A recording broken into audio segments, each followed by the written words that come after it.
দুই দিনের ব্যবধানে যুক্তরাষ্ট্রে আবারও বিমান বিধ্বস্ত। এবার পেনসিলভেনিয়ায় বাড়ির ওপর আছড়ে পড়ল ছোট উড়োজাহাজ, মুহূর্তেই ধরে যায় আগুন, হতাহতের শঙ্কা। আজ আরও ৩ ইসরায়েলি জিম্মিকে মুক্তি দিচ্ছে হামাস, বিনিময়ে ১৮৩ ফিলিস্তিনিকে ছাড়বে তেল আবিব। গাজার বাস্তুচ্যুতদের ঠাঁই দিতে ট্রাম্পের প্রস্তাবে মিশরের প্রতিবাদ। এবং বিশ্বজুড়ে মার্কিন সহায়তা স্থগিতের প্রভাব পূর্ব ইউরোপ ও আফ্রিকায়। চাপের মুখে বিভিন্ন দেশের অর্থনীতি, প্রাণঘাতী রোগে আক্রান্তদের চিকিৎসা নিয়ে বাড়ছে উদ্বেগ।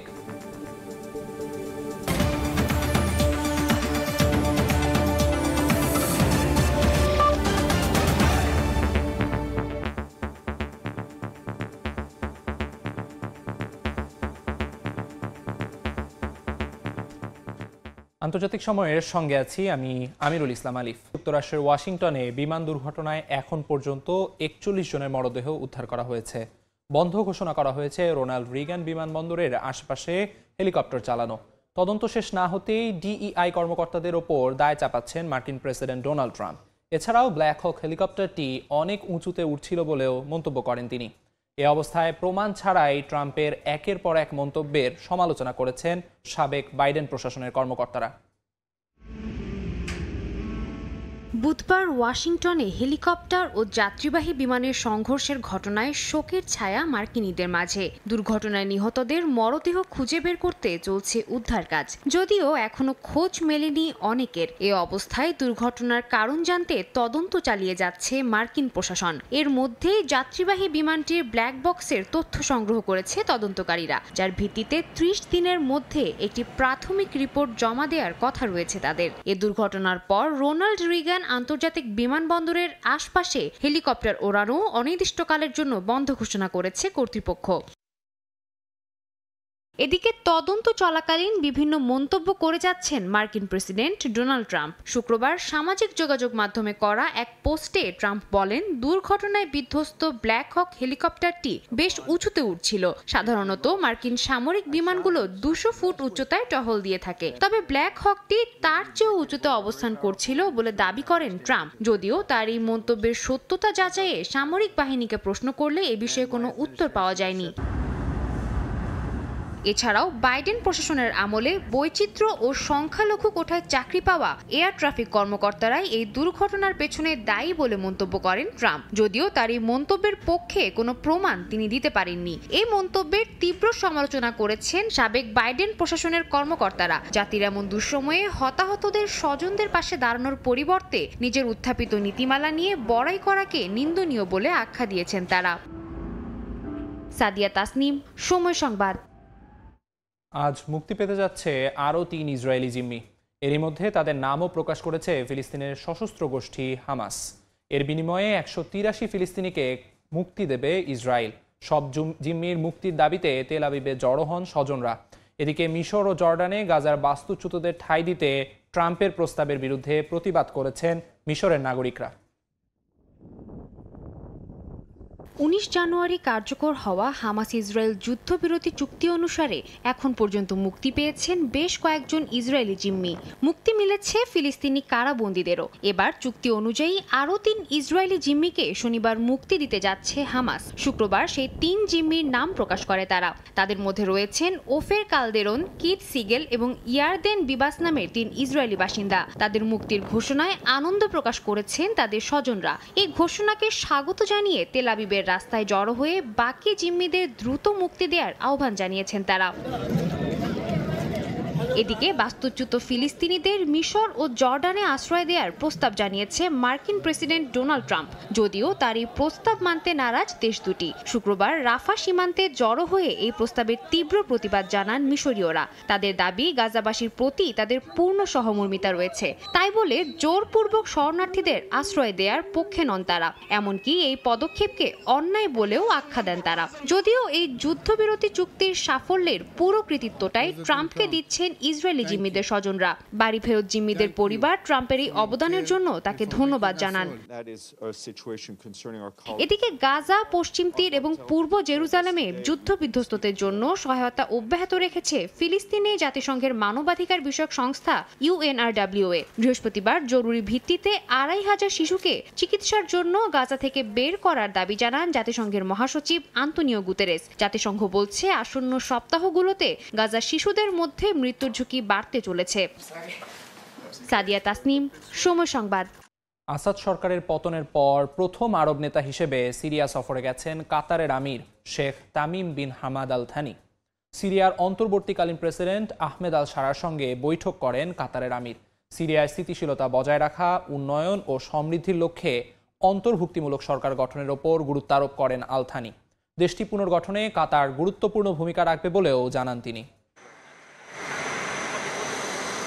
বৃহস্পতিবার সিরিয়ার দামেস্ক আন্তর্জাতিক বিমানবন্দরে পৌঁছান কাতারের আমির Sheikh Tamim bin Hamad Al Thani. তাকে স্বাগত জানান দেশটির অন্তর্বর্তীকালীন প্রেসিডেন্ট আহমেদ আল সারা। এ সময় সিরিয়ার প্রধানমন্ত্রী মোহাম্মদ আল বাশির, পররাষ্ট্রমন্ত্রী আসাদ আল শিবানি এবং প্রতিরক্ষা মন্ত্রী মুরহাফ আবু কাসরা উপস্থিত ছিলেন। বাশার আল আসাদের পতনের পর প্রথম আরব নেতা হিসেবে সিরিয়া সফরে গেলেন আল থানি। দামেস্কে পৌঁছে আহমেদ আল সারার সঙ্গে বৈঠক করেন কাতারের আমির। এ সময় সিরিয়া পুনর্গঠন, দেশটিতে স্থিতিশীলতা বজায় রাখা, উন্নয়ন ও সমৃদ্ধির লক্ষ্যে অন্তর্ভুক্তিমূলক সরকার গঠনের ওপর আল থানি জোর দেন বলে জানান দেশটির পররাষ্ট্র মন্ত্রণালয়ের মুখপাত্র। রাষ্ট্র পুনর্গঠনে পুনর্নির্মাণে সিরিয়ার অন্তর্বর্তীকালীন প্রেসিডেন্টের ঘোষণার জন্য ধন্যবাদ। এই ঘোষণা কাতারের জন্য খুশির খবর। সিরিয়ার মানুষকে সমর্থন ও সহযোগিতায় সবসময় সহায়তা করবে কাতার। কাতারের সংবাদ মাধ্যম জানায়, সিরিয়া পুনর্গঠনে বিশেষ করে জ্বালানি, পরিবহন এবং আবাসন খাতে দোহা গুরুত্বপূর্ণ ভূমিকা পালন করবে। এরই মধ্যে ১৩ বছর পর সিরিয়ার নতুন নেতৃত্বকে সমর্থন জানিয়ে দামেস্কে পুনরায় দূতাবাস খুলেছে কাতার। কাতারের আমিরের এই সফরকে অত্যন্ত গুরুত্বের সঙ্গে দেখছেন বিশ্লেষকরা। এই সফর সিরিয়ার রাজনৈতিক, অর্থনৈতিক এবং নিরাপত্তার ক্ষেত্রে কাতারের ক্রমবর্ধমান ভূমিকার ইঙ্গিত বলে মনে করা হচ্ছে। রাইসা জান্নাত, সময় সংবাদ। বিশ্বব্যাপী মার্কিন সহায়তা কর্মসূচি স্থগিতের ব্যাপক প্রভাব পড়ছে পূর্ব ইউরোপ ও আফ্রিকার বিভিন্ন দেশে। চাপের মুখে পড়েছে তাদের অর্থনীতি। গণমাধ্যমের খবর, এরই মধ্যে চাকরি হারিয়েছেন অনেকে। প্রাণঘাতী রোগে আক্রান্তদের চিকিৎসার বিষয়ে উদ্বেগ জানিয়েছে বিভিন্ন স্বেচ্ছাসেবী সংগঠন। চলতি সপ্তাহে বিশ্বব্যাপী মার্কিন সহায়তা কর্মসূচি স্থগিতের অংশ হিসেবে দরিদ্র দেশগুলোতে জীবন রক্ষাকারী ওষুধের সরবরাহ বন্ধ করে যুক্তরাষ্ট্র। ইউএসএইডের কর্মকর্তা কর্মচারীদের প্রতি নির্দেশনা দেয়া হয় তাৎক্ষণিকভাবে কার্যক্রম স্থগিতের। পাশাপাশি যুক্তরাষ্ট্র যেসব দেশে সহায়তা করত সেগুলো পর্যবেক্ষণেরও সিদ্ধান্ত নেয় ট্রাম্প প্রশাসন। মার্কিন প্রশাসনের এমন পদক্ষেপে পূর্ব ইউরোপের বিভিন্ন দেশে মানবিক সংস্থায় কর্মরত বহু মানুষ তাদের চাকরি হারাচ্ছেন বলে জানিয়েছে বিভিন্ন গণমাধ্যম। এর প্রভাব পড়ছে সংশ্লিষ্ট দেশগুলোর অর্থনীতির ওপরও। এটি আমাদের দেশের জন্য একটি ক্রান্তিকাল। এই তহবিল দিয়ে মলদোভার অনেক এলাকার উন্নতি হয়েছে। দেশটির উত্তর থেকে দক্ষিণে ভ্রমণ করলে দেখা যাবে ইউরোপীয় বা যুক্তরাষ্ট্রের সহায়তায় অন্তত একটি সংস্কারের রাস্তা রয়েছে। ইউএসএইডের সঙ্গে কাজ করতাম আমরা, যা হঠাৎ করে স্থগিত করা হয়েছে। অবিলম্বে প্রেসিডেন্ট ট্রাম্পের সিদ্ধান্ত কার্যকরের নির্দেশ দেয়া হয়েছে। এর আগে বৃহস্পতিবার ট্রাম্প প্রশাসনের এই সিদ্ধান্তের সাফাই গান যুক্তরাষ্ট্রের পররাষ্ট্রমন্ত্রী মার্কো রুবিও। বলেন, মার্কিন প্রশাসন কোনো দাতব্য সংস্থা নয়। এদিকে সহায়তাকারী সংস্থাগুলো উদ্বেগ প্রকাশ করে বলছে, দরিদ্র দেশগুলোতে তহবিল স্থগিত করায় অপুষ্টিতে ভুগছে এমন শিশুরা চিকিৎসা থেকে বঞ্চিত হবে। প্রাণঘাতী রোগে আক্রান্ত ব্যক্তিরা পাবেন না প্রয়োজনীয় সেবা। আমার মনে হয় বিষয়টি পরিষ্কার করা উচিত। মানুষ অসুস্থ হবে কিন্তু চিকিৎসা পাবে না, এটা কোনোভাবেই গ্রহণযোগ্য নয়। অনেক মানুষ আছেন যারা HIV পজিটিভ, তাদের উচিত সরকারি সেবা পাওয়া, কিন্তু সরকারি সুবিধাগুলো আরো চাপের মধ্যে রয়েছে। ট্রাম্প প্রশাসনের পদক্ষেপে বিশ্বব্যাপী সহায়তা কার্যক্রমে আরো মারাত্মক প্রভাব পড়তে পারে বলে আশঙ্কা করছেন বিশেষজ্ঞরা। ওষুধের সরবরাহ বন্ধ হলে উন্নয়নশীল দেশগুলোতে স্বাস্থ্য ও মানবিক সহায়তা খাতে গভীর সংকট দেখা দিতে পারে বলেও উদ্বেগ প্রকাশ করেছেন তারা। মৌসুমী সাথী, সময় সংবাদ।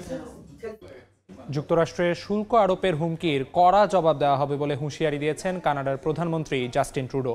দেশবাসীকে কঠিন সময়ের জন্য তৈরি হওয়ার আহ্বান জানান তিনি। এদিকে মেক্সিকোর প্রেসিডেন্ট জানিয়েছেন ট্রাম্পের সিদ্ধান্ত পরিবর্তনের জন্য অপেক্ষা করবে তারা। The President-elect of the United States, the Honorable Donald John Trump. ক্ষমতায় এসেই একের পর এক নির্বাহী আদেশ আর নিষেধাজ্ঞার ঝড় তুলেছেন নতুন মার্কিন প্রেসিডেন্ট ডোনাল্ড ট্রাম্প। অবশ্য হোয়াইট হাউসে প্রত্যাবর্তনের আগেই তিনি এমন আভাস দিয়েছিলেন যে তার এবারের শাসনামল মার্কিন ইতিহাসে স্মরণীয় হয়ে থাকতে চলেছে। নিজের এই পূর্বাভাসকে সত্য প্রমাণ করতে কাজও করে চলেছেন তিনি। এবার শনিবারের মধ্যে কানাডা এবং মেক্সিকোর উপর 25% শুল্ক আরোপের ঘোষণা দিয়েছেন তিনি। অবৈধ অভিবাসী এবং মাদকদ্রব্য চোরাচালান বন্ধেই এমন কঠোর পদক্ষেপ বলে জানান ট্রাম্প।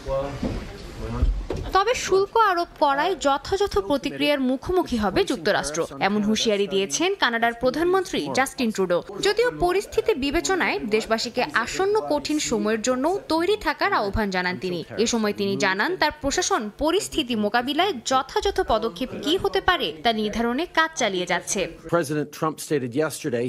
প্রেসিডেন্ট ট্রাম্প সম্ভব হলেই কালই কানাডার উপর শুল্ক আরোপ করতে চান। আমরা জানি না এরপর দেশে ঠিক কি অবস্থা হতে চলেছে, তবে প্রেসিডেন্ট ট্রাম্প আমাদের উপর শুল্ক আরোপ করলে এর যথাযথ প্রতিক্রিয়া তিনি পাবেন।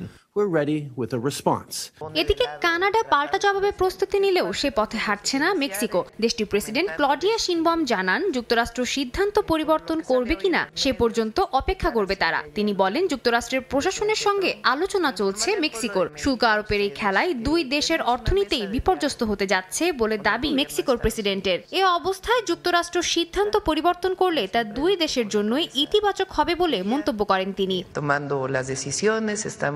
সাদিয়া তাসনিম, সময় সংবাদ। বিদ্রোহী গোষ্ঠী এবার কিনশাসার দিকে এগিয়ে যাওয়ার ঘোষণা দিয়েছে। শহর ছেড়ে পালাচ্ছেন হাজার হাজার বাসিন্দা। এদিকে বিদ্রোহীদের রুখতে বুকাভুতে জড়ো হন বহু মানুষ। এদিন রুট শুরুতে প্রায় 2400 কঙ্গোলিজ সেনাকে আটক করে বিদ্রোহীরা। কঙ্গোর বর্তমান পরিস্থিতিকে গুরুতর বলে আখ্যা দিয়েছেন মার্কিন প্রেসিডেন্ট ডোনাল্ড ট্রাম্প। কঙ্গোর পূর্বাঞ্চলের গোমা শহরে নিয়ন্ত্রণ নেয়ার পর বুকাভুর দিকে এগিয়ে যাচ্ছে দেশটির বিদ্রোহী গোষ্ঠী কঙ্গো রিভার অ্যালায়েন্সের রুয়ান্ডা সমর্থিত দল M23। গোষ্ঠীটির দলনেতা কর্নিয়েল নাঙ্গা জানান তাদের পরবর্তী লক্ষ্য কিনশাসা শহর। গোমাতে সংবাদ সম্মেলনে তিনি বলেন শহরের নিয়ন্ত্রণ নিলেও বাসিন্দাদের নিজ নিজ এলাকায় ফিরে যাওয়ার সুযোগ দিচ্ছে তার বাহিনী। যদিও তার আশ্বাসের পরও বাড়ি ছেড়ে রুয়ান্ডার দিকে পা বাড়াচ্ছেন হাজারো বাসিন্দা। এদিকে রুট শুরুতে সামরিক ঘাঁটিতে হামলা চালিয়ে কঙ্গোর প্রায় 2400 সেনাকে আটক করে বিদ্রোহী গোষ্ঠীর সদস্যরা। তাদের দাবি সেনাদের নতুন করে প্রশিক্ষণ দিয়ে বিদ্রোহীদের সশস্ত্র যোদ্ধাদের দলের নাম লেখানো হবে। এর মধ্যেই কঙ্গোর স্বরাষ্ট্র ও নিরাপত্তা মন্ত্রীর নেতৃত্বে সাবেক সেনা সদস্য, যোদ্ধা এবং তরুণরা সহ শত শত মানুষ ভিড় করে বুকাভুতে। তাদের লক্ষ্য রুয়ান্ডা সমর্থিত বিদ্রোহী গোষ্ঠী M23 বিরুদ্ধে পাল্টা হামলার পরিকল্পনা করা। এ সময় শত শত মানুষ দেশের জন্য লড়াই করার ইচ্ছা প্রকাশ করেন। কঙ্গোর বিষয়ে হোয়াইট হাউসে প্রেস ব্রিফিংয়ে মার্কিন প্রেসিডেন্ট ডোনাল্ড ট্রাম্পকে প্রশ্ন করলে তিনি এই পরিস্থিতিকে অত্যন্ত গুরুতর বলে আখ্যা দেন। যদিও দেশটিতে শান্তি প্রতিষ্ঠায় যুক্তরাষ্ট্র হস্তক্ষেপ করবে কিনা এ বিষয়ে কিছু বলতে রাজি হননি তিনি। এদিকে বিদ্রোহীদের আগ্রাসনে কঙ্গোতে দেখা দিয়েছে মানবিক সংকট। খাবার ও পানির সংকটে ভুগছেন বাসিন্দারা। এ অবস্থায় দেশটির ভবিষ্যৎ নিয়ে উদ্বেগ প্রকাশ করেছে জাতিসংঘ। সাদিয়া তাসনিম, সময় সংবাদ। আন্তর্জাতিক সময়ে আরও থাকছে। জার্মানিতে আশঙ্কাজনক হারে বাড়ছে বেকারত্ব। বিশ্ববাজারে পণ্যের রফতানি কমে যাওয়ায় বন্ধ হয়ে গেছে অনেক প্রতিষ্ঠান। অর্থনীতি সূচকে বড় ধাক্কা। আন্তর্জাতিক সময়। ভারী তুষারপাতে বিপর্যস্ত চীনের বিভিন্ন অঞ্চল। মধ্য ও উত্তর পশ্চিমাঞ্চলে বন্ধ হয়ে গেছে গুরুত্বপূর্ণ বেশ কিছু সড়ক। এরই মধ্যে যান চলাচল স্বাভাবিক করতে কাজ শুরু করেছে শহরগুলোর কর্তৃপক্ষ। দেশটির আবহাওয়া বিভাগ জানায় শনিবার পর্যন্ত তুষারপাত অব্যাহত থাকবে। প্রচণ্ড তুষারপাতের কবলে পড়েছে চীনের বিভিন্ন অঞ্চল। দেশটির শিনচিয়াং, কানসো ও হেনান অঞ্চলের বেশ কয়েকটি শহর তুষারে ঢেকে গেছে। এতে বিপর্যস্ত হয়ে পড়েছে স্থানীয় বাসিন্দাদের জনজীবন। কয়েক ইঞ্চি পুরো তুষারের স্তর জমেছে রাস্তাঘাটে। বন্ধ হয়ে গেছে বেশ কয়েকটি অঞ্চলের গুরুত্বপূর্ণ সড়ক। বিঘ্নিত হচ্ছে যান চলাচল। পিচ্ছিল সড়কে দুর্ঘটনার আশঙ্কা বেড়ে যাওয়ায় জরুরি প্রয়োজন ছাড়া ঘরের বাইরে না যাওয়ার পরামর্শ দিয়েছে স্থানীয় কর্তৃপক্ষ। একই সঙ্গে ভারী ট্রাক চলাচলের ওপরও জারি করা হয়েছে নিষেধাজ্ঞা। কোনো কোনো অঞ্চলে দেয়া হয়েছে সতর্কবার্তাও। এমন পরিস্থিতিতে বিভিন্ন সতর্কতামূলক ব্যবস্থা নিয়েছে শহরগুলোর কর্তৃপক্ষ, বাড়ানো হয়েছে পর্যবেক্ষণ। এরই মধ্যে রাস্তা পরিষ্কারের কাজ শুরু হয়েছে বলে জানা গেছে। দেশটির আবহাওয়া বিভাগ জানায়, বিভিন্ন অঞ্চলে শনিবার পর্যন্ত ভারী তুষারপাত অব্যাহত থাকবে। এমনকি কানসু শহরে আরও ঠান্ডা আবহাওয়া ও প্রচণ্ড হাওয়া দেখা দিতে পারে বলেও পূর্বাভাসে বলা হয়েছে। কাকুলি আখতার, সময় সংবাদ। স্মরণকালের ভয়াবহ বন্যায় বিপর্যস্ত ফ্রান্সের পশ্চিমাঞ্চল। স্থানীয় সময় বৃহস্পতিবার ভিলাইনে নদীর পানি বৃদ্ধি পাওয়ায় তলিয়ে গেছে রাস্তাঘাট, ফসলি জমি। গৃহহীন হয়ে পড়েছেন রেডন শহরের 10,000 বাসিন্দা। নিরাপত্তার স্বার্থে সরিয়ে নেওয়া হয়েছে ইলিয়েট ভিলাইনের 1000-এর বেশি মানুষকে। প্রয়োজন ছাড়া বাসিন্দাদের বাড়ির বাইরে বের না হওয়ার পরামর্শ দিয়েছে কর্তৃপক্ষ। ইভো, ইওয়েন এবং হারমিনিয়া ঝড়ের প্রভাবে সৃষ্ট ভারী বৃষ্টিতে বৈরী আবহাওয়ার কবলে পড়েছে দেশটি। কবে নাগাদ পরিস্থিতি স্বাভাবিক হবে সে বিষয়ে নির্দিষ্ট করে কিছু জানায়নি আবহাওয়া বিভাগ।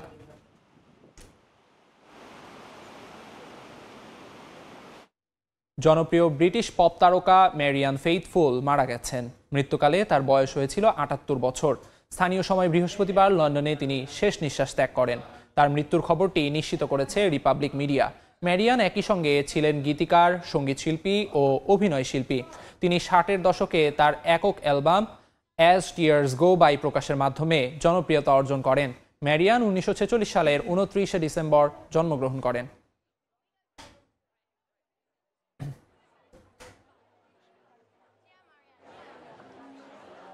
আন্তর্জাতিক সময়। জার্মানিতে আশঙ্কাজনকভাবে বাড়ছে বেকারত্বের হার। দেশটির বিভিন্ন শিল্প প্রতিষ্ঠান বন্ধ হওয়ার পাশাপাশি পণ্য রফতানিও কমেছে। এতে সামগ্রিক অর্থনীতির সূচকও নিম্নমুখী। জার্মানি থেকে অর্থনীতির হালচাল নিয়ে বিস্তারিত জানাচ্ছেন বিটু বড়ুয়া। নতুন বছরেও সুখবর নেই জার্মানির শলস প্রশাসনের কাছে। দেশটির কেন্দ্রীয় কর্মসংস্থান সংস্থা বুন্ডেস আগেন্টুর ফ্যুর আরবাইটের তথ্য বলছে, নতুন বছরের শুরুতেই জার্মানিতে বেড়েছে বেকারত্বের হার। সংস্থাটির পরিসংখ্যান বলছে, বেকারদের সংখ্যা এখন 30 লাখের কাছাকাছি, যা গেল কয়েক বছরের তুলনায় কয়েক গুণ বেশি। সংস্থার এক কর্মকর্তা জানান, 2024 সালের জানুয়ারিতে বেকারত্বের সংখ্যা যেখানে ছিল 1,87,000, সেখানে এক বছরের ব্যবধানে তা পৌঁছেছে 3 লাখে। বেকারত্বের হারের এই ঊর্ধ্বগতি জার্মানির অর্থনীতির জন্য অশুভ সংকেত হয়ে দেখা দিয়েছে। কেন্দ্রীয় কর্মসংস্থান সংস্থার তথ্য মতে, বছর শেষে চুক্তিভিত্তিক কাজের মেয়াদ শেষ হয়ে যাওয়া এই বেকারত্বের অন্যতম কারণ।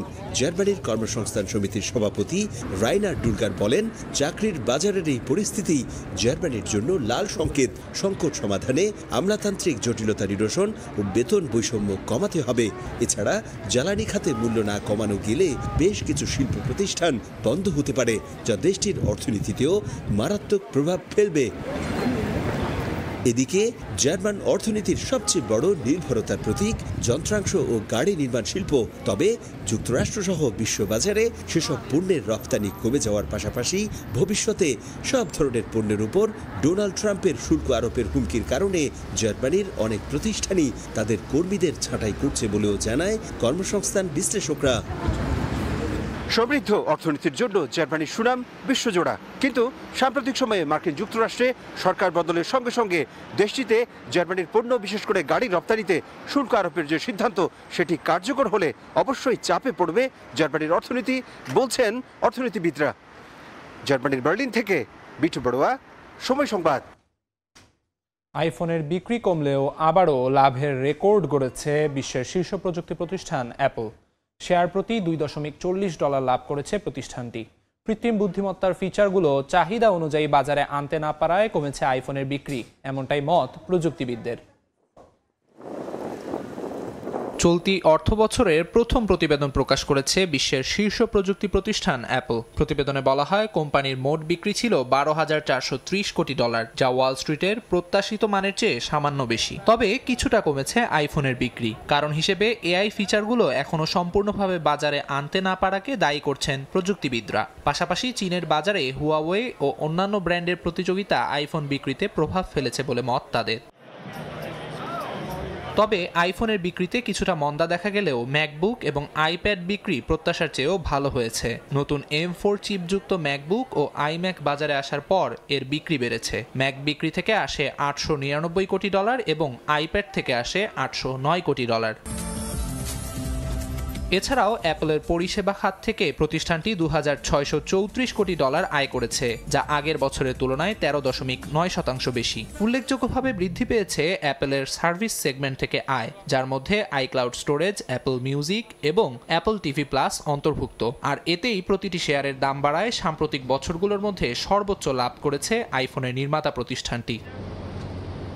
আমিরুল ইসলাম আলিফ, সময় সংবাদ। শান্তিতে নোবেল পুরস্কারের জন্য মনোনয়ন পেয়েছেন মার্কিন ধনকুবের ইলন মাস্ক। বাক স্বাধীনতায় অবদান রাখার জন্য ইউরোপীয় পার্লামেন্টের এক সদস্য মাস্ককে মনোনীত করেন। ব্রাঙ্কো গ্রিমস নামের এই স্লোভেনীয় রাজনীতিবিদ মাস্ককে শান্তিতে নোবেল পুরস্কারের জন্য বিবেচনায় নিতে নোবেল কমিটির কাছে আবেদন করেন। বিভিন্ন গণমাধ্যম বলছে এরই মধ্যে নোবেল কমিটি সেই আবেদন গ্রহণ করেছে। বাক স্বাধীনতার পক্ষে দাঁড়ানোয় মাস্ক নোবেল পুরস্কারের যোগ্য বলে গেল বছরের ডিসেম্বরে মন্তব্য করেছিলেন গ্রিমস।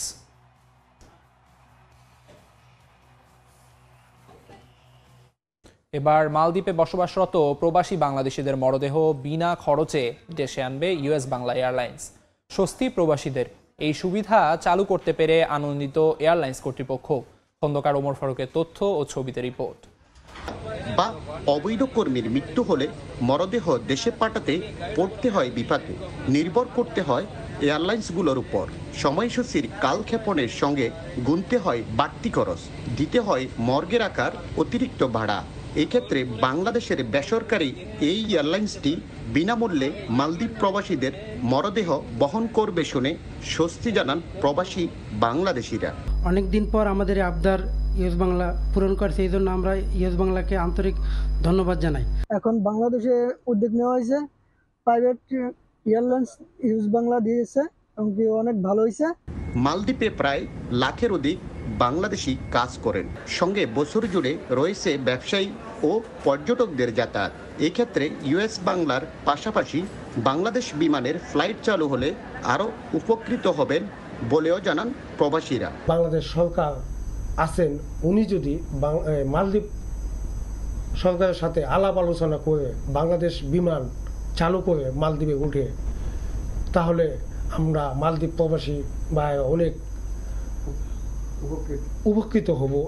প্রবাসীদের সহায়তায় এগিয়ে আসতে পেরে খুশি ইউএস বাংলা এয়ারলাইন্স কর্তৃপক্ষ।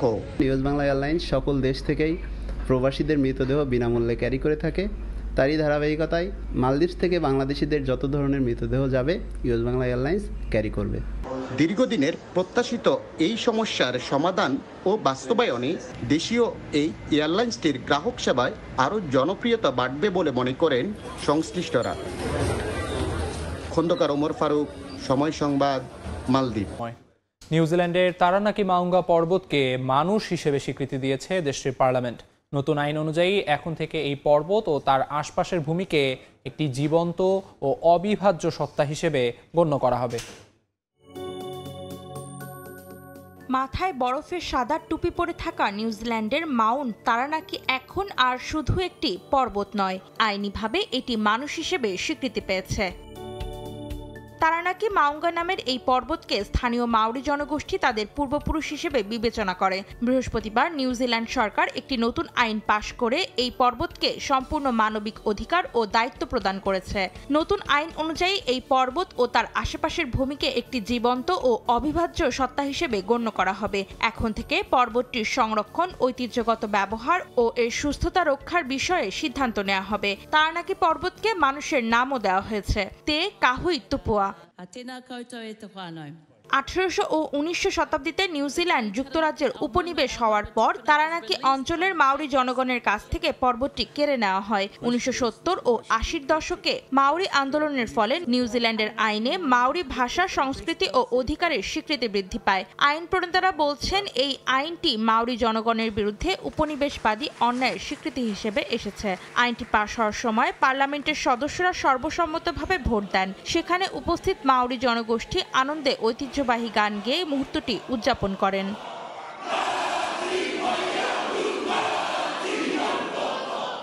অন্তরা সেন, সময় সংবাদ। মালয়েশিয়ায় চীনা নববর্ষ উপলক্ষে লম্বা ছুটিতে দেশটিতে বসবাসরত প্রবাসীরা বছরের অন্যতম ভালো সময় উদযাপন করছেন চীনারা। মালয়েশিয়া থেকে মোহাম্মদ আব্দুল কাদেরের রিপোর্ট। মালয়েশিয়াতেও নানা আয়োজনে চীনাদের সবচেয়ে বড় উৎসব চীনা নববর্ষ উদযাপন করা হয়েছে। মালয়েশিয়ায় মালয়দের পর চীনারা দ্বিতীয় বৃহত্তম সংখ্যাগরিষ্ঠ জাতি। দেশটিতে কর্মজীবী প্রবাসীদের সবচেয়ে বড় ছুটিও মেলে এই চীনা নববর্ষের সময়। সরকারিভাবে 2 দিন ছুটি হলেও চীনারা তাদের প্রতিষ্ঠান বন্ধ রাখেন কমপক্ষে 1 সপ্তাহ। চীনাদের পাশাপাশি সবাই এই উৎসবে আনন্দময় সময় কাটান। মালয়েশিয়ায় প্রবাসী বাংলাদেশিরাও বাদ যান না চীনা নববর্ষের আনন্দ থেকে। দেশটিতে কর্মরত প্রবাসী বাংলাদেশিরা এই ছুটি উপলক্ষে বিভিন্ন বিনোদন ও পর্যটন কেন্দ্রে বেড়াতে যান। এই দীর্ঘ ছুটির মধ্যে তারা ম্যাক্সিমাম ক্ষেত্রেই KLCC, এখানে একটা সুন্দর জায়গা, ম্যাক্সিমাম ক্ষেত্রে এখানেই আসে, বন্ধু বান্ধব এবং হ্যাং আউট করে থাকে। চাইনিজ নিউ ইয়ার মালয়েশিয়াতে সবচেয়ে বড় উৎসবের একটি। এই উৎসব আসলে শুধু এই মালয়েশিয়ার মানুষ না, আমরা যারা প্রবাসী আছি আমরাও একটা বড় ছুটি পাই, আমরা আনন্দ করতে পারি। আমরা এই 3 বন্ধু মিলে সিঙ্গাপুর থেকে আমরা এখানে ঘুরতে এসেছি, কারণ আমরা সবাই কর্মব্যস্ত জীবন, ছুটিও খুব একটা হয় না আমাদের। তো এই একটা বড় ছুটি পাইছে চাইনিজ নিউ ইয়ার উপলক্ষে। তারা এই অনুষ্ঠানে তাদের নিজেদের ভাগ্য পরিবর্তন মনে করে। তো আমরাও 2-3 দিন ছুটি পাই, সরকারি ছুটি পাই। সেই ছুটিতে আমরা সিঙ্গাপুর থেকে মালয়েশিয়া আসছি বেড়াইতে। চীনা বসন্ত উৎসব, যা চান্দ্র নববর্ষ নামেও পরিচিত। চীনা জ্যোতিষশাস্ত্র মতে চান্দ্র নববর্ষ কোনো না কোনো প্রাণীর সঙ্গে সম্পর্কিত। প্রতি বছর উৎসবের কেন্দ্রবিন্দু হিসেবে রাশিচক্রের 12টি প্রাণীর মধ্যে একটিকে বেছে নেওয়া হয়। এবারের আয়োজনে নতুন বছরকে সাপবর্ষ হিসেবে ঘোষণা করা হয়েছে। মোহাম্মদ আব্দুল কাদের, সময় সংবাদ, কুয়ালালামপুর, মালয়েশিয়া। এই ছিল আন্তর্জাতিক সময়ে। সঙ্গে থাকুন সময়ের।